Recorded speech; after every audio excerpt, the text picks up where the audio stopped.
4 बेटियां अपने बाप का जनाजा लेकर के कब्रिस्तान पहुंची। आखिर ऐसा क्यों, आइए जानते हैं।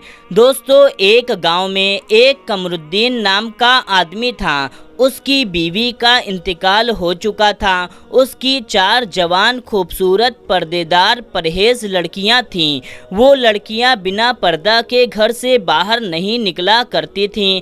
कमरुद्दीन दिन भर शराब के अड्डे पर बैठा रहता, रात को तवायफ खाने जाता। बेटियां सिलाई करके कपड़े बुन करके पैसा कमाती और कमरुद्दीन उन्हीं पैसों को शराब खाने और जिना के अड्डे पर उड़ाता। गांव वाले कमरुद्दीन पर लानतान करते, उसको गालियां देते और कहते कि इसी की वजह से इसकी जवान लड़कियों की शादी नहीं हो रही है। जब बाप ऐसा है तो बेटियां कैसी होंगी। कमरुद्दीन को इस सब बातों से कोई फ़र्क नहीं था। वो अपने शराब, जुआ और जिना में डूबा था।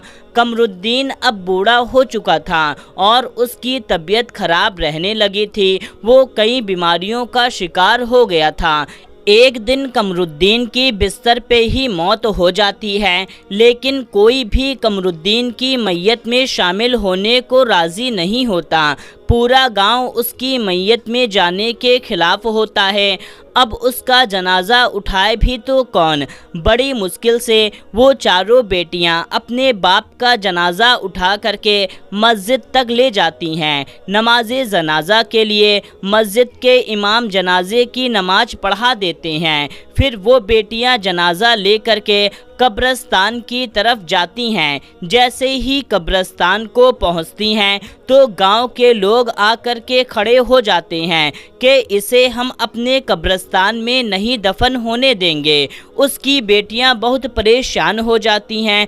काफ़ी बहस होती है, लेकिन गांव वाले नहीं मानते। फिर अचानक से एक जोरदार तूफान आता है कि हर तरफ धूल ही धूल हो जाती है।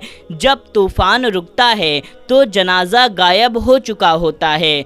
अब ये देख कर के सारे लोग हैरान परेशान हो जाते हैं कि जनाजा कहाँ गया। उसकी चारों बेटियां मुस्कुराने लगती हैं।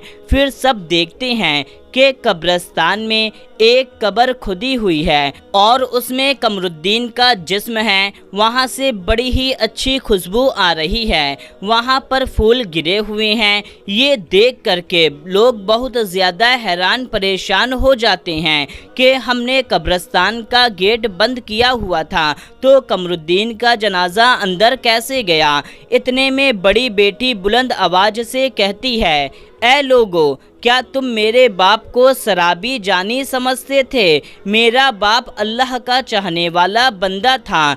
मेरा बाप शराब के अड्डे पर ज़रूर जाता था, लेकिन वहाँ शराब पीने नहीं बल्कि लोगों की इस्लाह करने जाता था और उसकी इस्लाह से न जाने कितने लोग शराब को छोड़ चुके हैं। और मेरा बाप जिना के अड्डे पर ज़रूर जाता था, लेकिन वहाँ पर जो तवायफ़ें होती उनकी इस्लाह करने के लिए जाता था और उसकी इस्लाह से ना जाने कितनी औरतें तवायफ छोड़ करके परहेजगार पर्देदार बन गईं। मेरा बाप अल्लाह का चाहने वाला बंदा था और उसके इस जनाजे को किसी और ने नहीं बल्कि फरिश्तों ने ही कब्रिस्तान तक पहुंचाया है। तो मेरे प्यारे दोस्तों, इस कहानी में बहुत सारे सबक छिपे हुए हैं।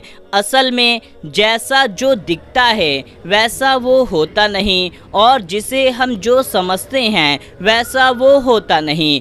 हमारी सोच हमारे तक है, लेकिन दूसरा इंसान कैसा है ये तो तब पता चलता है जब उसकी असलियत सामने आती है। तो मेरे प्यारे दोस्तों, इस पर आपको क्या कहना है कमेंट करके हमें ज़रूर बताएं और इस वीडियो को ज़्यादा से ज़्यादा शेयर करें। इस चैनल को सब्सक्राइब कर लें।